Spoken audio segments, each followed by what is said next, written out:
You walk into a hobby store wanting to start Warhammer, and then 10 minutes later, you're looking at 3 box set, 6 armies, 15 paints, and now somehow Blood Bowl? Not because they're doing anything wrong, but because this hobby throws a ton of cool stuff at you all at once. One minute you're thinking, I'll just grab a starter box. And then the next minute, you are pricing brushes, staring at faction art, and wondering if you actually picked the wrong universe. Today, we're going to dive into the mistakes every new Warhammer player makes. And you might even learn how to avoid them. Maybe. We'll see. Because the truth is, most new players do not struggle because Warhammer is bad. They struggle because it really is easy to overspend, overthink, and jump in before you even know what part of the hobby you actually like. Because let's talk about the biggest mistake and how to dodge them before they even cost your time, money, and a whole lot of hobby energy. The first big mistake new players make is thinking they need everything right now. Full army, rulebook, paints, tools, the case, terrain, maybe a dice tray that looks like it belongs to a certain cathedral.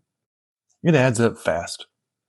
And that is how people end up with a mountain of plastic before they even played a proper game. For a lot of players, Combat Patrol is a strong first purchase. It gives you a real core of an army.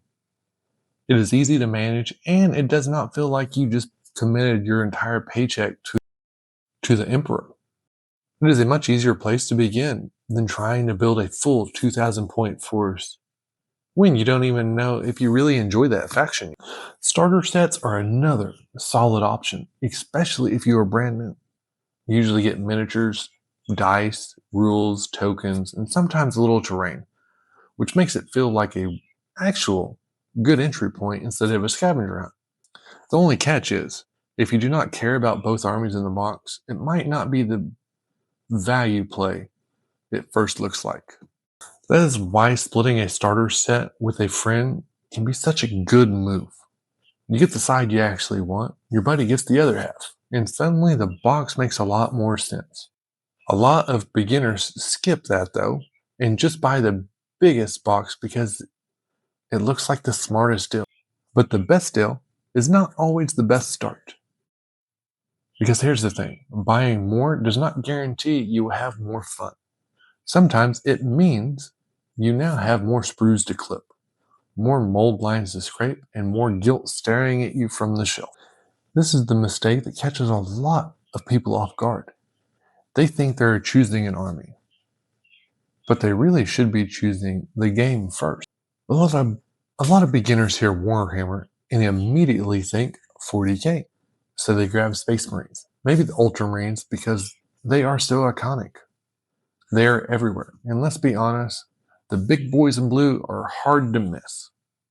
Then they show up to the store and look over at the table, and suddenly there's an incredible Age of Sigmar battle going on with the wild fantasy armies, monsters, and some snake ladies that absolutely look sick. Now your brain starts drifting. You are standing there with your 40k box thinking, hold on, was this actually the one I wanted? And before you even sort that out, you hear the crowd in the back cheering over a Blood Bowl match, like somebody just won the Super Bowl with a goblin. At that point, you're not confused because you failed. You're confused because Warhammer is not just one thing. That is what a lot of new players miss.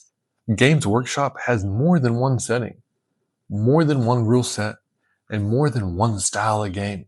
40k feels different than Age of Sigmar.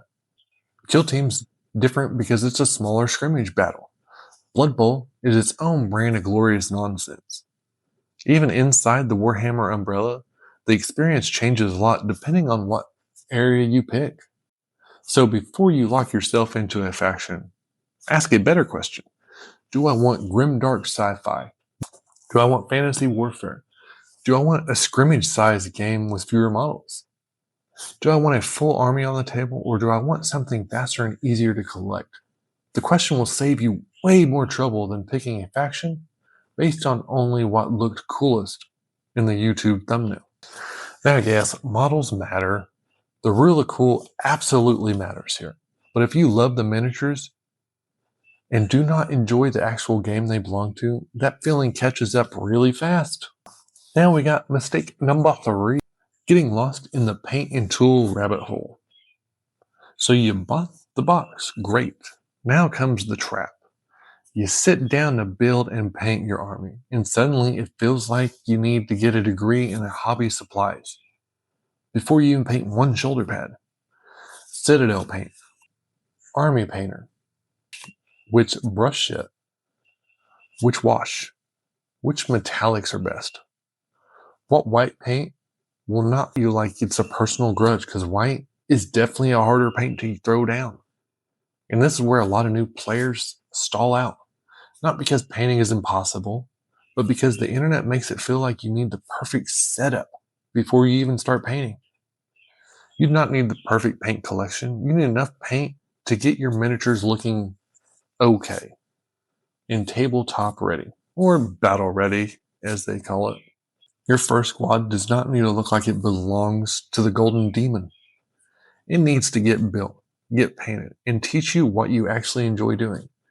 This is how you find your hobby group, not by watching 37 videos arguing over paint brands while your intercessors stay gray for 3 months. So pick a paint range that is easy for you to get. Grab the core colors you need. Get a decent brush or two.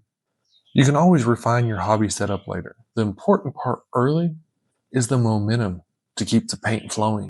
And if this video has helped you avoid a few hobby traps already, subscribe to the channel. I make beginner-friendly Warhammer videos like this to help you get into the hobby without wasting money or getting buried in the deep end. Mistake number 4 is not testing things before you commit. This one can save you a lot of regret. New players commit hard before they actually have tested what they like.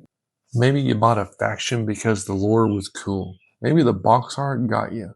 Maybe the battle report made them look unstoppable. Then you finally play a game and realize the playstyle just doesn't click with you. That hurts a lot less. You learned it with a small test game instead of building half your army already. If your local group is cool with it, proxy some models, borrow an army, split a starter box with a friend. Use spare miniatures as stand-ins and learn the basics before you start filling out a full roster. Plenty of groups are totally fine with that. When somebody is new and trying to figure out if they're coming to the hobby. This matters because some armies look amazing, but do not play the way you expect them to. Some factions are elite and low model count. Some are horde heavy. Some hit hard in melee. Some lean on shooting, movement tricks, or board control. If you test first, you stop guessing and start learning what actually feels fun in your hand. And do not stop just at the army. Test the game itself. Read a few core rules, watch a match, ask for a demo game. A little homework up front can stop a lot of expensive guesswork later on. This is probably the most important mistake. Number 5 is forgetting the whole point is to have fun in the hobby. This is probably the biggest one because it sits underneath all the others. A lot of new players start treating the hobby like there's one correct path, one correct starter box, or one correct army. And that mindset will suck the joy out of this hobby faster than any bad dice roll will. Maybe you love match play and chasing tight games. Awesome. Maybe you care more about painting, lore, narrative battles, and getting your army to look incredible on a shelf. You know what? That's also awesome. Maybe you came in for 40k and realized Age of Sigmar is more at your speed. Maybe Blood Bowl steals your heart because watching goblins and deer-looking people fight each other on a field is the intense battle you were looking for. Guess what? That's also awesome. And here's the big hobby truth. There's a lot of miniature war games out there beyond just what Warhammer. Games Workshop is the giant in the room. Sure, but there are tons of other systems with cool setting, cool mechanics, and communities that are worth checking out. So do not force yourself to stay on a path just because it was your first choice. Figure out what actually excites you. The setting, the miniatures, the gameplay, the painting, the community, whatever it is.